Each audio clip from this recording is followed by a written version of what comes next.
Hey, what's going on, everybody? So, I want to cover a topic over here that really helped me quite a bit on making myself and my days more effective and more efficient. It's just three simple steps that I do myself, and what this is going to help you do. If you have OCD, if you have shiny object syndrome, you bought a course and I'm going to get all 100% on it, and then you see another flashy course come by and then forget your 100%. You said you're now going 100% on that one, as long as you maintain that until you see another shiny object syndrome. So things like that, and just pure laziness. Pure laziness is probably the culprit of most failures out there. And yeah, I'm going to call it a failure because the failure of taking action, essentially. I'm not here to just cushion everything up and say, hey, we don't fail. We do fail on a daily basis, and we need to be used to it. It's okay to fail. What matters is what happens after you fail. Do you learn from that mistake and do you get back up? That failure is part of the process. It is a good teacher. Now, that being said, one of the few things that I do, first and foremost, is I find one goal that I want to accomplish and I focus on that goal. It's like for those of you that go through a step by step program or a step by step course, like whether it was in school, whether it was trying to build something like a computer or work on a car, you have one objective you need to accomplish overall, and then you have subcategories that need to be done to accomplish that objective. And then if you're doing multiple things, like let's use a car as an example. If you're trying to get it up and running, it's just a car that's not working. Maybe you need to work on the transmission. Maybe you need to work on the spark plugs. Maybe you need to work on a couple other things in there. And obviously each one has its own category. The problem is though, what people are normally doing is, let's say like a good example, the spark plugs, the transmission, and then like the oil tank needs to be replaced. Let's say it has holes in it or something like that. It's leaking. Um, what people, and this is going to make more sense hopefully to those that focus on too many things. If a mechanic were to go in and work on a car and all those things needed to be replaced, the spark plugs, the oil tank, and the transmission, and he does a little bit here on the transmission and doesn't finish it, then goes back and does a little bit on the oil tank, doesn't fix it, and does a little bit on, change like one or two spark plugs, that's it, doesn't fix the rest.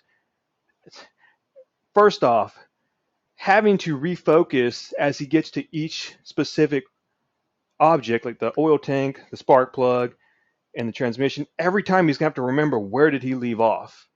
And that's gonna make so much time get burnt altogether from trying to remember what was that last step he did? What was that focus he was doing on? What did he recently run into as an issue? Like let's say he's trying to do transmission, he found out there was something he couldn't complete at that moment simply because he needed another part. He's like, oh, I'll go get that part later or that tool.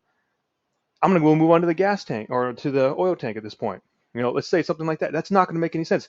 What would be smarter to do? Okay, this is what I need. So I need to focus on. I'm going to go get that tool right now. Go and get it, come back, continue his work on the transmission. Not even worried about the oil tank, not even worried about the spark plugs until that specific objective is complete. Okay, so what we're doing is we're trying to spread all of our objectives across everything, and we go from objective A to objective B to objective C without even completing objective A or B. And so having to refresh, recoup, and gather our thoughts again, that takes time, that takes energy, that takes. How many of you have been out there and you're doing this? I do this. I used to do this a lot. And you start working on a specific part of your project and you were working on this project a few days ago, you were doing other things in between, and now you go through this specific project, you don't know where you were, where you left off, and you start going through the same things you already messed up on, and then your memory starts, oh, this is where I remember this now. This is where I was slipping up last time. This is where I was stumbling, where I needed some help. Okay. You just ran through a mistake you already made a second time just to refresh your memory and see where you were. As opposed to if you just worked on this one core objective until it was completed and only that objective, you would make a ton more progress. You would eliminate having to find out where you left off. You would eliminate having to relearn your mistakes. I mean, you're going to have to relearn your mistakes eventually at some point in time, but don't make it on the same project over and over and over again. And hopefully you learn really quick. And then the other thing it's going to do, it's just going to make more time productive because when you're on a roll, and I'm sure a lot of you can relate because I know this is what I do. When you're on a roll with things and on a specific subject, on a specific talk, conversation, anything, it's easier to keep going. That momentum's already built, as opposed to stopping and going, stopping and going, stopping and going. It takes time to get that momentum built back up.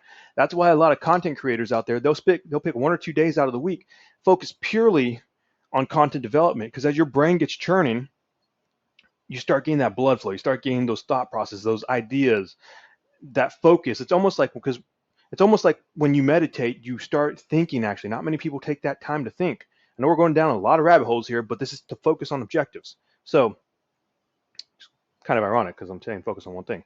But so content creators, like I said, they take one day to focus on creating content, because that's when everything starts going through. They build up that momentum and boom, they knock out a lot of content in one day, versus those content creators that are newer to the game and they're doing one thing every day, trying to put out content every day that's new and fresh. That's harder to do. I've tried that. I'm not a content creator either, by the way. I'm not trying to say I am. But like, I'll go out there and I'll try to do posts every day, and I was like, dude, it takes time to start thinking about what am I going to talk about. Okay. Versus when you got that blood flow going, keep going, and you start popping out all these ideas. Oh, I want to talk about this now. I want to talk about that now. It's the same concept. Focus on one goal, complete it before moving on to other goals. Primary goals, okay? So find one goal that you need to fully accomplish, fully succeed at, and complete. Complete it before moving on to anything else. Think about it from a mechanic perspective again. It does not make any sense to go and work on one little thing here and there and there and there and there. Finish one thing at a time, knock it out, boom, go. Knock it out, boom, go. And this takes us to our second objective that we need to do for the day that really helps me out. If you guys want to do it, cool. If you don't, no big deal. Like I said, it just helps me out quite a bit. Every primary goal has little sub-targets. Back to that mechanic analogy I was using. And let's say he needed a tool to complete a project that he didn't have. Okay, cool. Don't stop the project. Go and get that tool. Come back to finish the project. So that's what those little subcategories of what I call minor wins, minor goal marks, minor targets that help you complete that overall goal.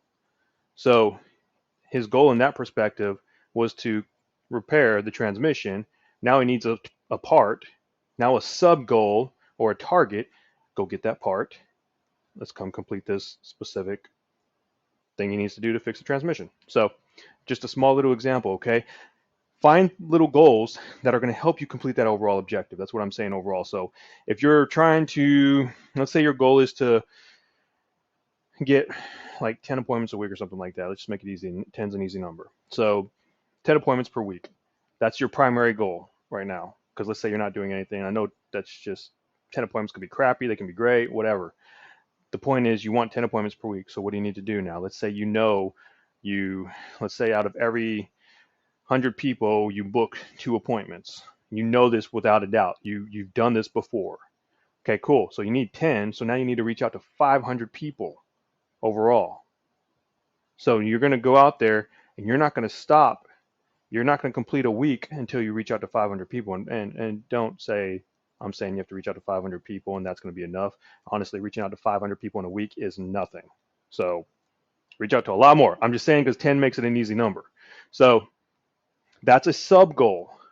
It does build on top of your actual goal now. So it helps you accomplish your goal. These are sub goals. People put all these other minor goals in there that have nothing to do with their actual overall goal. Make sure everything focuses on completing that one goal, or else don't even do it. Don't even look at it. Not even kidding. Don't even freaking do it. Which I didn't put this in here as something that people normally do, but one big thing a lot of people do is for one primary goal. The reason why I put that is because so many people out there try to do 5 or 6 or 7 different things in a day. I used to do that all the time. I used to have a list of 12 different things I would want to accomplish every day. As you know, I travel, so I try to learn different languages, try to make sure I'm reading every day, educating myself with a podcast, then doing things for the business also, making sure my sales skills are on point, things like that. I try to make sure I had a bunch of different things. And then overall, it's just like, dude, I could do all those in one day, but then I have no life. So because I was really strict on myself, thinking reading didn't count as education on its own unless it was reading. Audible and listening to an audiobook on its own didn't count as education for reading. It was an audio book, and so I keep them separated. Then I did something else, like, okay, cool. If I'm studying for sales strategies, then it doesn't count as education because I have to do sales studies. Like, and so that ended up adding on 3 different goals when I'm just like, dude, like education is education. Get it in. And so it ended up helping me cut down 3 unnecessary things that would bulk up my day. And don't get me wrong, education is great. Reading is great. I recommend reading every day if you can. But whole philosophy, crap in, crap out, nothing in, nothing out. You feel that information coming in, you have information coming out. That's what reading does. Even if you don't like the material, you're absorbing without knowing it. And now you have things to talk about without even knowing it. Get on conversations, try it. Try it for like 3 weeks. I challenge you to try that for 3 weeks. Again, this has nothing to do with this, but in regards to reading, how enhanceable it is, just read anything for 3 weeks. You're going to end up coming up with things and conversations you never used to in the past. Like it helps so much. Just your brain's a sponge. Anyways, it's insane. Anyways, I went down another rabbit hole there. So focus again. We're talking about focus. I'm definitely not doing it right now. So, um, the whole process though, like I said, don't put too many things on your plate or else you're never going to accomplish anything. So, anyways, that's 1 and 2.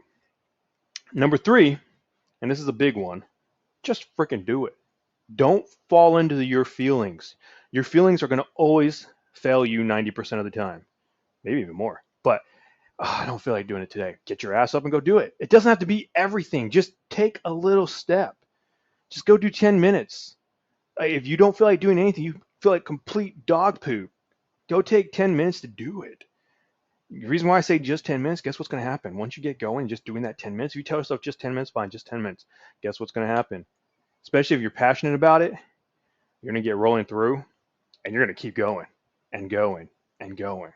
So just get up, take that first step and go. It's the same thing with the gym. How many of you have been to the gym and you're like, I didn't feel like going to the gym. I don't want to go to the gym. And then once you get in that gym, you still probably don't feel like it. But then you start doing the first exercise, then maybe the second, and then the third. And then before you know it, your time's up because you have to go back home and you're like, oh, I don't want to go. I want to keep going. It's the same process.